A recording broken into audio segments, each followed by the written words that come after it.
এবারের হজে জন্ম নেওয়া প্রথম শিশু মুহাম্মদ। হজ ইসলামের পঞ্চস্তম্ভের অন্যতম।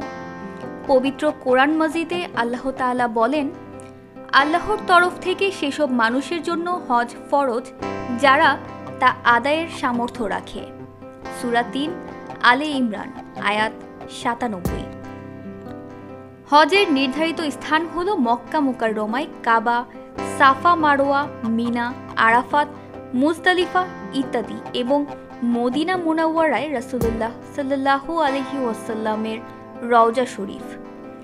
শারীরিক ও আর্থিকভাবে সামর্থ্যবান নারী পুরুষের ওপর জীবনে একবার হলেও হজ ফরজ।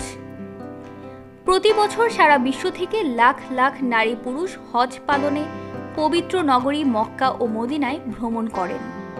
এদের মধ্যে অনেক নারী থাকেন সন্তান সম্ভবা। হজের সময় অনেক দম্পতির সন্তান ভূমিষ্ঠ হয়। এবার ৩০ বছর বয়সী এক নাইজেরীয় হজ যাত্রী একটি সুস্থ ছেলে শিশুর জন্ম দিয়েছেন। এ বছরের হজ মৌসুমে প্রথম নবজাতকের আগমন এটি। সৌদি আরবের গণমাধ্যম সূত্রে জানা গেছে, সোমবার ১০ জুন মক্কার মাতৃত্ব ও শিশু হাসপাতালে মোহাম্মদ নামের শিশুটির জন্ম হয়েছে। ৩১ সপ্তাহের গর্ভাবস্থায় প্রসব বেদনা অনুভবের পর ওই হজ যাত্রী হাসপাতালের জরুরি কক্ষে পৌঁছেন।